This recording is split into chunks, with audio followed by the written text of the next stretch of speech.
नाम अखिलेश है, काम अखलाक वाले कर रहे हैं। यादव होके, यदुवंशी होके, गाय माता से या गौशाला से घृणा हो गई तो करेंगे। समाजवादी पार्टी अपने आप को यादवों का वंशज बोलती है, उस समाजवादी पार्टी को गौ माता से अब दुर्गंध आने लगी। हमारे पैगंबर ने खुद कहा है कि दूध में शिफा है। हमारे पैगंबर ने ऐसे 1450 साल पहले कहा था गाय के दूध में शिफा है। तो हम तो उसका एहतराम करते हैं और हमारे तो कुरान में बाकायदा तौर पर सूरह बकर नाजिल हुई है। बकर के मायने ही गाय कहा जा रहा है ऐसा? लेकिन सर इसका जवाब तो हम नहीं दे सकते। आपको क्या लगता है? नहीं, मुझे लग रहा है कि इस तरह की राजनीति से दूर रहना चाहिए। दोस्तों, पहले औरंगजेब, फिर गाजी, उसके बाद राणा सांगा, अब गौ माता। हो क्या गया है समाजवादी पार्टी को समझ में नहीं आ रहा है। एक वर्ग को खुश करने के लिए अनाप शनाप जो मन में आए बके जा रहा है, बोले जा रहा है। इसका परिणाम इतना खतरनाक होने वाला है आने वाले चुनाव में, ये सपाई सोच भी नहीं सकते हैं। बड़ा आश्चर्य है। मुसलमान खुद गाय की कद्र करते हैं, खुद इस चैनल में बैठ के बता रहे हैं। गाय से दुर्गंध की बात तो हम कर ही नहीं सकते, क्योंकि हमारे पैगंबर ने तो गाय के बारे में क्या कहा है, जो आप खुद डिबेट में सुनोगे। लेकिन देखिए कैसे लोग बात करते हैं। और जब सपा के प्रवक्ता से पूछा गया कि गाय से दुर्गंध आती है और आपको इत्र से खुशबू आती है, इस पे डिबेट के आखिरी वक्त तक ये भाई साहब जवाब नहीं दिए। बस जो भी बोले इस सवाल को छोड़ के जवाब देने के बजाय बाकी सारी बातें करने लगे। डिबेट बहुत इंटरेस्टिंग है, बहुत ही मजा आएगा। देखिए, शुरू करते हैं। आज अखिलेश उठते हैं कन्नौज में, सीधे बोलते हैं कि गौशाला से बदबू आती है, इत्र से सुगंध आती है। ये आप किसको खुश करने के चक्कर में लगे हो भाई? इसलिए मैंने कहा कि का नाम अखिलेश है, काम अखलाक वाले कर रहे हैं। हिंदू धर्म से इतनी घृणा हो गई, यादव होके, यदुवंशी होके, गाय माता से या गौशाला से घृणा हो गई तो करेंगे क्या? इसलिए तो बोल रहा हूं, अखलाक बन जाइए। रामजीलाल सुमन दिक्कत हिंदू है या होगी नहीं फिर। है? अरे इनका तो बस चलेगा ना, आपको बता दूं मैं, उनके घर पर जाके इन हमला लोग कर ये रहे सत्ता हैं। में आ गए, इनका बस चलेगा तो ये सुअर को राष्ट्रीय प्राणी घोषित कर देंगे। ओके, नहीं, अभी क्योंकि सुअर खाना इस्लाम में हराम है। डॉक्टर साहब सुन भी तो लें, बोले जाएंगे। आपने अभी हिंदू की बात उठाई, तो रामजीलाल सुमन को हिंदू मानते हैं कि नहीं मानते आप? आपकी मनमर्जी के बोलेंगे, आपके मुताबिक बोलेंगे तो आप बोलने देंगे, वरना आप घरों पे हमले करेंगे। आपको किसी का बोलना पसंद नहीं आएगा, निर्लज वाले बयान थे। ऐसा समाज बनाना पूरे चाहते हैं राजपूत समाज का अपमान किया उन्होंने, देश के नहीं तो आप पूरे देश के राजपूत समाज का अपमान किया उन्होंने, मेवाड़ को कलंकित किया उन्होंने। अच्छा, राणा सांगा हमारे वीर योद्धा थे, एक आदर्श सीमित मानते करना चाहते हैं। हैं। अमर चित्रकथा में पढ़ते थे हम लोग राणा सांगा जब बच्चे थे, छोटे। नहीं, राणा सांगा को आप राजपूत इतिहास की जानकारी नहीं है और अपने आप को इतिहास में Rajkumar Bhati, okay, all audios down. Rajkumar Bhati, that's a 1-to-1 question to you, straight to you. Rajkumar ji, देखिए आप एक अपनी पार्टी के वरिष्ठ नेता हैं, ये क्यों बार बार रिपीटेटिवली हो रहा है? राणा सांगा को गाली दे रहे हैं, उनको गद्दार कह रहे हैं। रविदास मेहरोत्रा हिंदू है ना, रविदास मेहरोत्रा, मैं जानना चाह रहा हूं, अगर उन्होंने कन्वर्जन कर लिया तो हमारी जानकारी में नहीं है ये, वो नमाज पढ़ने के लिए चले गए, क्या मतलब है? मतलब क्या मैसेज है ये?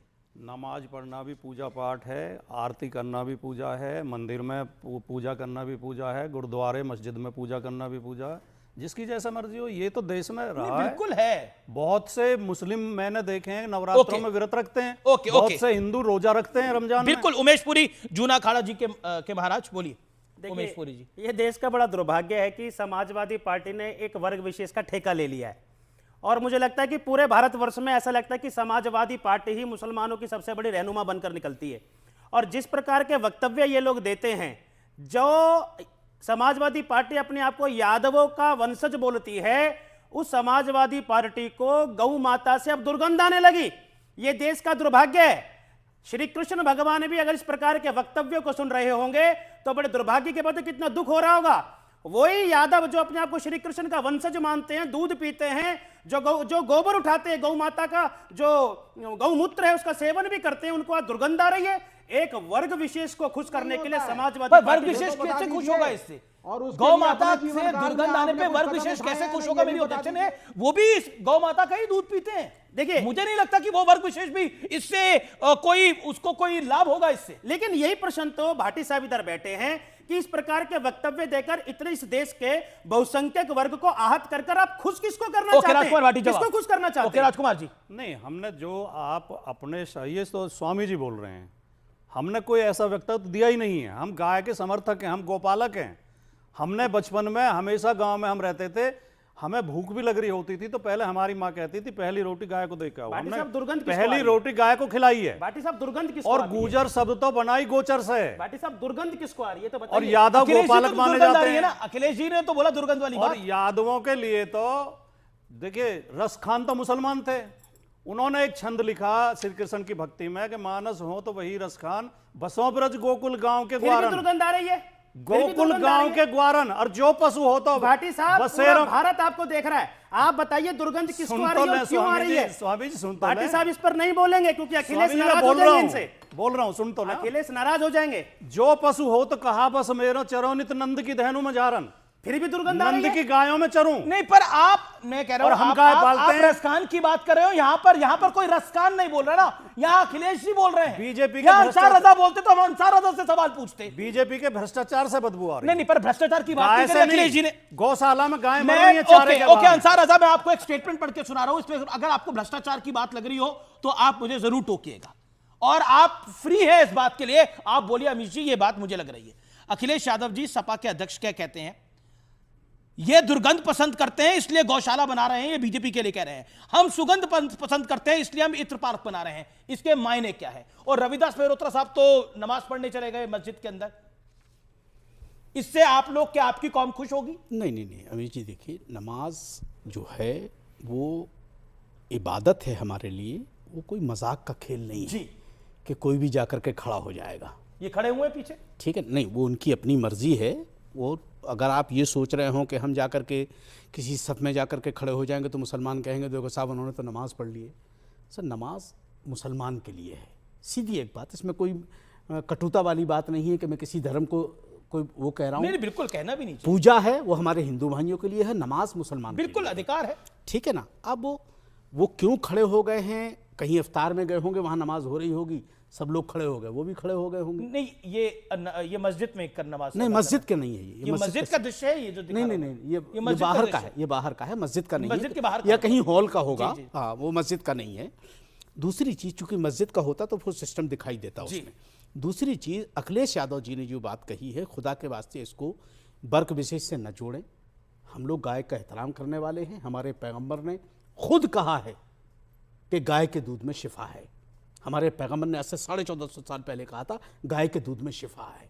तो हम तो उसका एहतराम करते हैं, और हमारे तो कुरान में बाकायदा तौर पर सूरह बकर नाजिल हुई है। बकर के मायने ही क्यों गाय कहा होते जा हैं। रहा है ऐसा? लेकिन सर इसका जवाब तो हम नहीं दे सकते ना। आपको क्या लगता है? आप नहीं, क्यों- मुझे लग रहा है कि इस तरह की राजनीति से दूर रहना चाहिए। आप विकास की राजनीति विवेक कीजिए। जी भी कह रहे हैं, वो कह रहे हैं कोई दिक्कत नहीं है, ये बिल्कुल सही बात है जो बोला गया। अखिलेश जी ने जो बोला बिल्कुल सही बोला। भाई विवेक जी ने अगर बोला तो वो प्रूफ मैं तो नहीं कह सकता। मैं तो ये नहीं कह सकता कि गाय से दुर्गंध आ रही, मैं तो नहीं कह सकता साहब। कम से कम अंसार रजा कोई नहीं अगर कह और सकते। कह दे तो मैं नहीं कह सकता, लेकिन मैं नहीं कह सकता। ये बड़ी बात है, क्योंकि अंसार रजा नहीं जिसने कह सकते। जिस हमारे पैगंबर ने जिस गाय के दूध में शिफा बताया हो, हम ये नहीं कह सकते कि साहब वो ठीक है। अखिलेश जी ने क्या कहा है क्या नहीं कहा है, मैं प्रवक्ता नहीं हूं सभा का कि मैं जवाब दूं, लेकिन मुझे लग रहा है कि स्टेटमेंट ठीक नहीं है। ओके, राजकुमार भाटी। नहीं, आपके पैगंबर तो अल्लाह का संदेश लेके आए थे, मैसेज लेके आए थे। हमारे तो खुद ही ईश्वर थे श्री कृष्ण जी, वो खुद गाय पालते थे। वो तो गौपालक थे उन्होंने तो, और हम सब गाय पालते हैं। तो गाय से आप, मैं इनकी बात से सहमत हूँ, अंसार रजा साहब की बात से, कि मोहम्मद साहब ने कहा कि गाय के दूध में शिफा है, गाय का दूध पियो, उसकी सेवा करो, और हम करते हैं। हम श्री कृष्ण जी की भी फिर ये बात सब मानते क्यों हैं, बोल रहे मोहम्मद हैं? साहब की भी मानते हैं। ठीक है, फिर ये सब क्यों बोल रहे हैं? अच्छा ठीक है, अब मैं आता हूं साधु संतों को और महामंडलेश्वर में सांड दिखाए कांग्रेस पार्टी के नेता को, इसके ऊपर विवेक आपका विचार क्या है? एक सेकंड, विवेक आपका विचार क्या है इसके ऊपर? क्या फिर से बोलिए तो अमित जी। साधु संतों और देखिए, महामंडलेश्वरों में ये- कांग्रेस के एक नेता को सांड दिखाए, बोला ये सांड की तरह आते हैं और भाजपा की बीन बजाते हैं। नहीं बजाते तो भाजपा की बीन है, इसमें तो कोई इस पर आपकी क्या राय है कमेंट में बताइएगा। मिलेंगे जल्दी, तब तक के लिए धन्यवाद। जय हिंद, जय भारत।